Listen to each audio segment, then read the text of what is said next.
Ballyhoo and welcome. The Passion Project continues.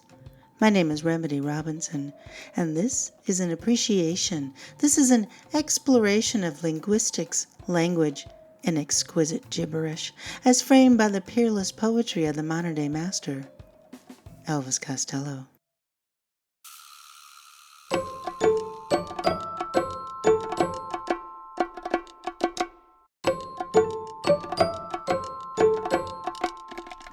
Today's slow drag is with episode of Blonde from When I Was Cruel, released in April 2002. The songwriting is credited to Elvis Costello. A spookier, scaled-down, chorus-free version of the same piece, Peroxide, Side, Blunt Cut, can be found on Cruel Smile, released in October of that same year. Cruel Smile is a collection of B-sides and orphans from the When I Was Cruel recording sessions, and God knows how we all love a reissue. Now, episode of Blonde is a fiddly, impatient piece filled with stunning imagery that is firmly rooted in the surrealistic style of art, of which, quote, unusual and impossible things are shown happening. Visually speaking, it conjures Buñuel and Dali's 1929 An Andalusian Dog. Linguistically speaking, it's another example of how colorless green ideas sleep furiously. That is to say, grammatically correct, semantically silly.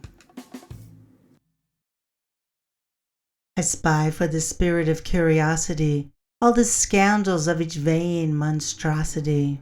I gossip and I pry and I insinuate. If the failure is great, then it tends to fascinate. Curiosity, monstrosity, insinuate, and fascinate. Just because they rhyme at the end doesn't mean they can't have fun getting there. One might assume the spirit of curiosity is some sort of tabloid rag, one that the confidential Hattie O'Hara might even work for. It's a bit like the case of the 3 pins, perhaps, something that exists in some form in some world. I gossip and I pry and I insinuate, and a piece with nearly 600 words in 5 minutes. This demonstrates the economy of words I keep going on about. Also, notice how this will be the first of a few lists put down in a parallel structure that we'll find scattered throughout this piece. The verses might not seem to follow a particular narrative, as we will see, but they certainly do follow the same grammatical markers. As I've alluded to before, Mr. Costello seems almost prescriptivist in his writing, yet with a descriptionist's heart, I'd like to think. A tornado dropped a funnel cloud with 20 tons of rain, though she had the attention span of warm cellophane. Her levers fell like Skittles in a 10-pin bowling lane, but nothing could compare with that explosion of fame. So let the metaphor and simile games begin. Apropos of not much from the preceding verse, this verse combines disparate images that send the mind reeling.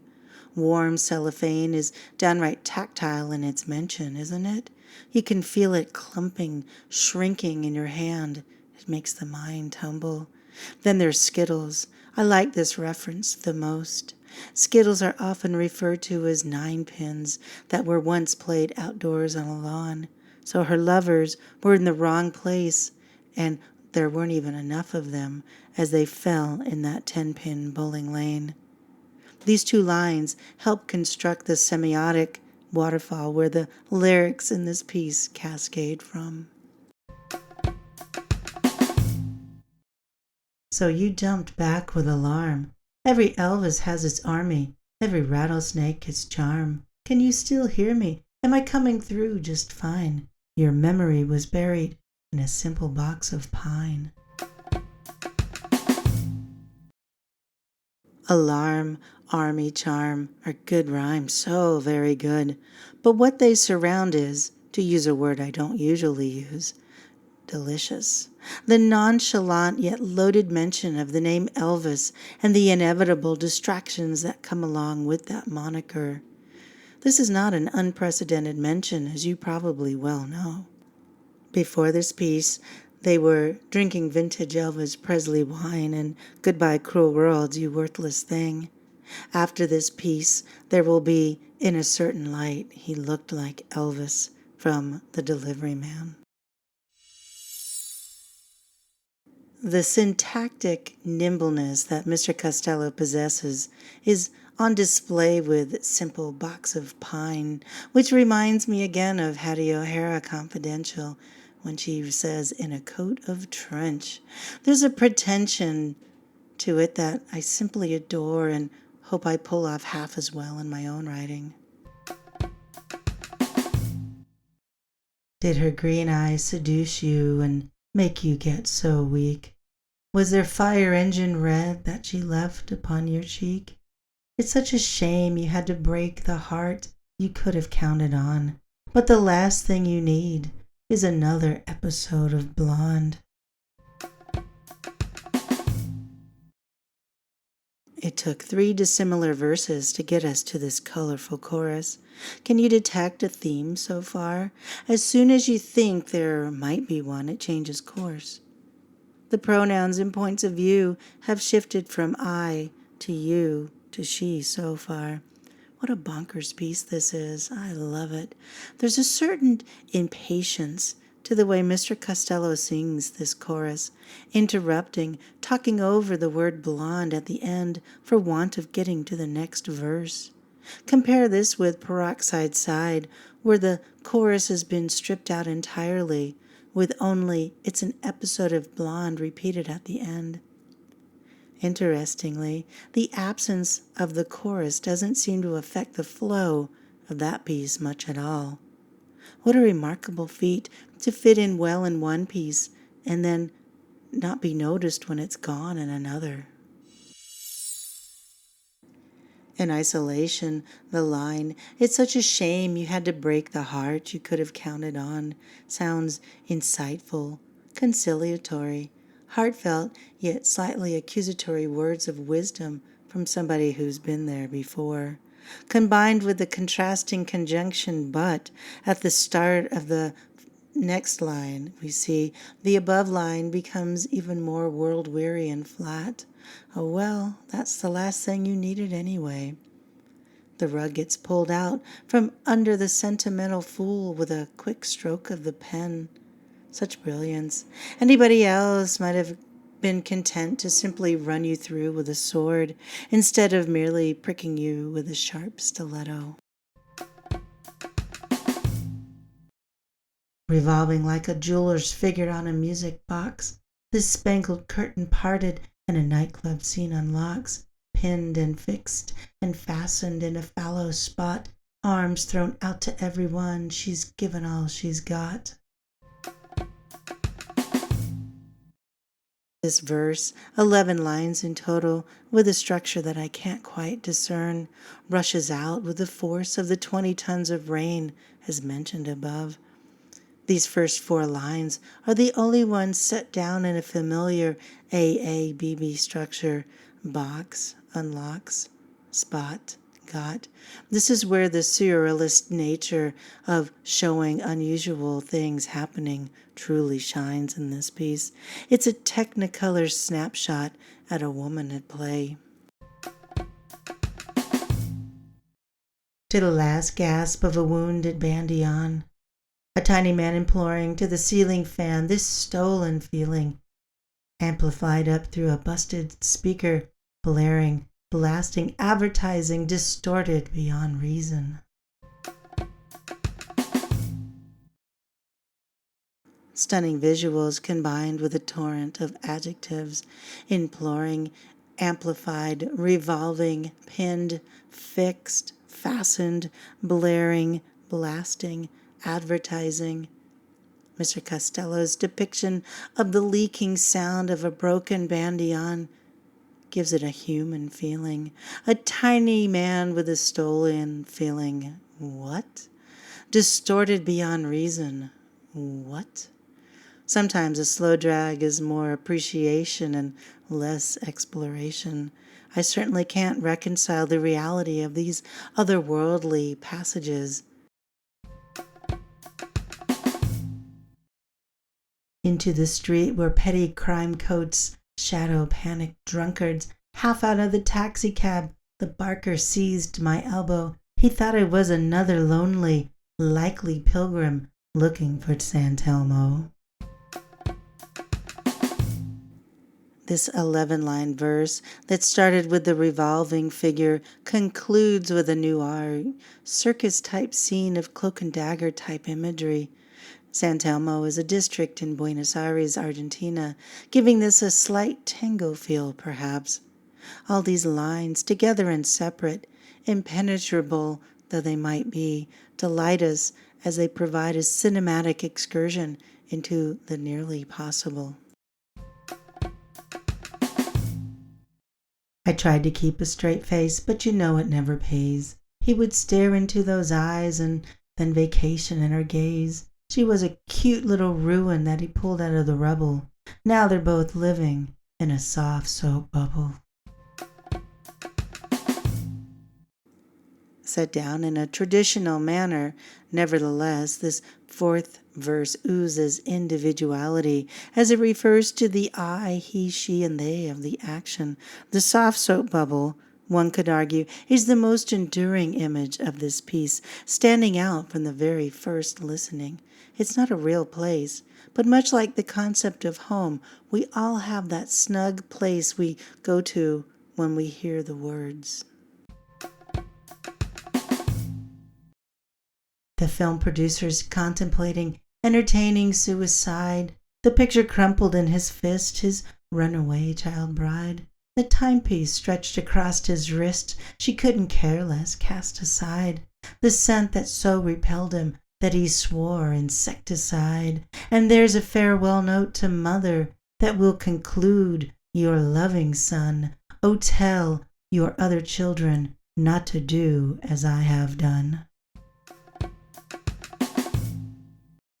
Suicide, bride, aside, insecticide give this verse a cohesiveness that we're not looking for anymore, but we'll take it. Lines such as, she couldn't care less, cast aside, say just this side of grammatical and just that side of sense. Second to soft soap bubble, or maybe equal to it, is the exclamation of insecticide. Note that this verse alongside the chorus has been omitted from the peroxide version of the piece. So an artist drags a toothbrush across the first thing that he sees and names the painting Christ's last exit into purgatory, receiving secret messages from an alien intelligence and paying off his stalker. It's a legitimate expense. So paste up pictures of those shrill and hollow girls with puckered lips. She's a trophy on your arm, a magnet for your money clip. The moral of this story is a sorry tale to say. They're pieced with links of chain so they can never run away. Intelligence, expense, the amount of low-frequency words that rhyme no less, strewn all over this piece is astounding. Another catchy title, Christ's last exit into purgatory, seems to only exist in some parallel world. Paying off a stalker, it's a legitimate expense, provides more words of wisdom. The alliterative L sound, last, alien intelligence, legitimate, shrill, hollow lips and clips. It coils around poetic assertions such as, she's a trophy on your arm, puckered lips, and how they're pieced with links of chains. So after all that, 7 verses, 3 repeats of the chorus, and oh so many words, rhyming and illustrative, Mr. Costello tells us that the moral of this story is a sorry tale to say. That might be true, I suppose, if we take it in one grammatical, one semantically charged sentence at a time. Taken as a whole, however, it's a complete giddy, surrealistic madness. Dig it.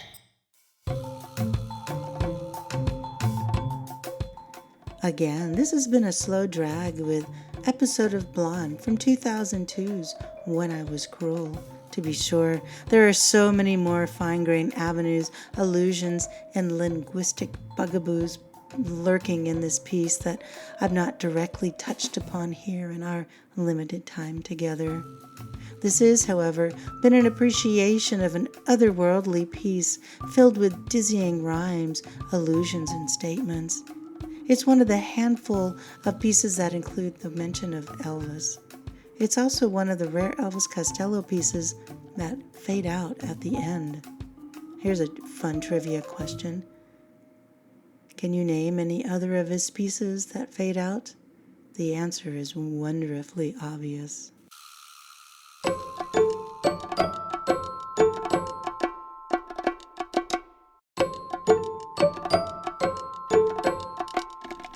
And that's it for today's slow drag, my friend. Thank you for listening. Other gems from When I Was Cruel you'll enjoy a slow drag with are episode 2, And You Only Wanted to Be Famous. That's a slow drag with Alibi. Episode 42, A Creature of Habit. It's a slow drag with Tart. Episode 49, Every Twisted Grudge. It's a slow drag with Soul for Hire. Episode 63, I'm Counting on You.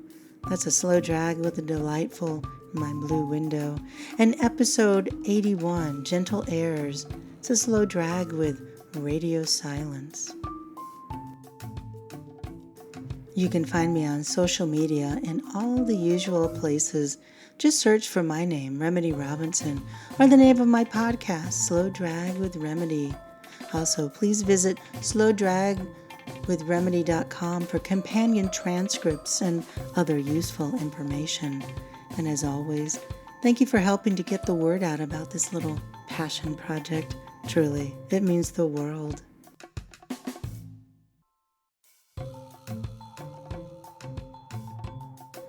So, until next time, adieu, my little ballyhoo.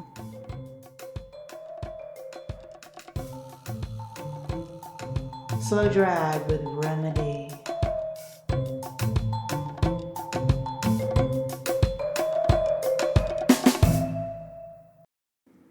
Hey there, it's Remedy. Thanks for listening to the very end. The answer to the trivia question is obviously Allison.